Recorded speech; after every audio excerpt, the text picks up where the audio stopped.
I'm curious for you because you mentioned going out there online and making a conscious choice to go out there online and speak your truth, and that was a jump for you.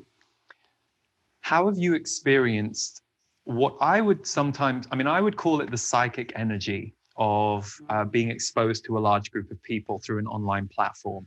Others might have a different, different word for it. But for me, I'm always curious about that psychic energy for anybody who is exposing themselves to a large number of people. How has that been for you? And what were the adjustments you had to make to allow that relationship, because it is a relationship, into your life? Like, what have you noticed? Yeah, I think of it very much in similar terms, in terms of psychic energy. I think the patterns and that which I speak to, I think in my daily content, is evidence language I use of the collective Mhm. unconscious.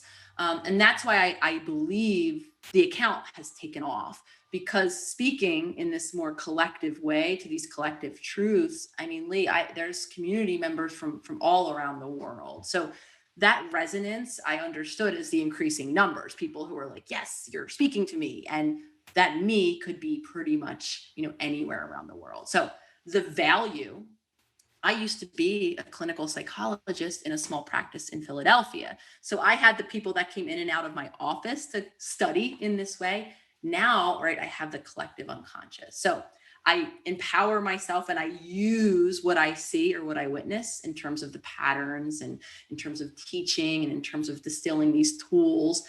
I use kind of collectively what I'm seeing in response from a kind of cognitive way, though diving down to more answer your question, energetically, it does take a toll, just like relationships outside of Instagram and our virtual worlds take a toll. Obviously, at scale with millions, I don't have millions of people in my personal life as friends. Yeah. This, amplifies it. So I'm speaking this very intentionally for a reason, because what I've learned and I'm still learning is how to use boundaries or how to protect myself energetically when it does begin to feel a bit overwhelming. So being really conscious about just things, that I think a lot of us should be, conscious about: screen time. How much time am I spending online? What am I doing when I'm online? And for me, as someone who creates and puts out content, what is my relationship with everyone's opinions about what I'm saying? And in all of those areas, I'm still, finding my way through, because on my human side of things, I'm someone who historically struggles with boundaries. So, understandably, learning how to actualize boundaries at this scale has been an ongoing conversation. So, again, what that means for me is paying attention to how I'm affected and what energy I'm carrying away from these exchanges with the mass collective. And of course, modifying or amending or taking care of myself, stepping away even at its extreme when I need to, just like I would do or I practice doing in my personal relationships as well. Yeah.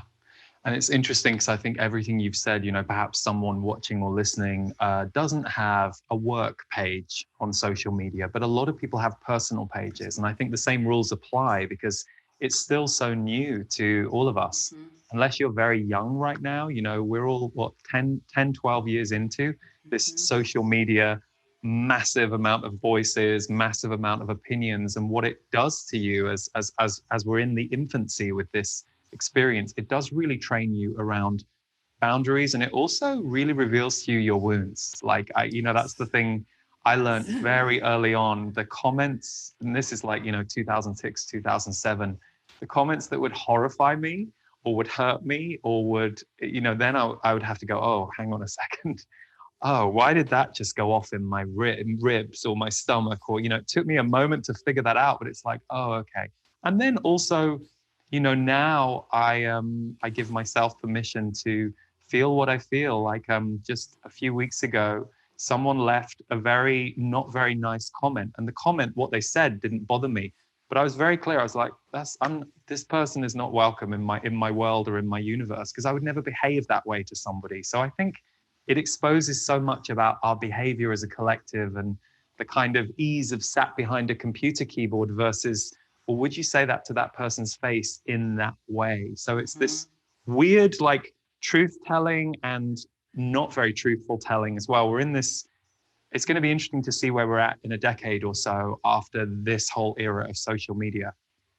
I couldn't agree more. I think the anonymity of it, I think the group think that can very, quickly happen, really limiting ourselves to only one belief system, which then we become frenzied at defending.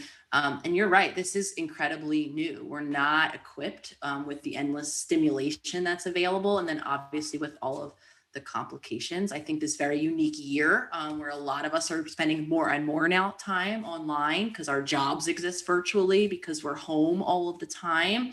I think again, this just, it continues, right? This cycle of our wounds are going to be projected on the internet, and the way we cope with those wounds, the internet becomes another tool for good and bad, quote Yeah. unquote, even though I don't love using those distinguishing, adjectives.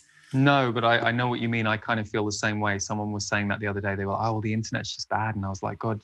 And I literally walked them through like 6 things about the internet that had Yeah. changed their life. And I'm like, I said it, like everything, it's complicated. And Yes. it's how you feel that day. It's where your focus is. It's whether or not you're annoyed at something you've just seen or whether or not something's just helped you, So yeah, like anything, mixed bag.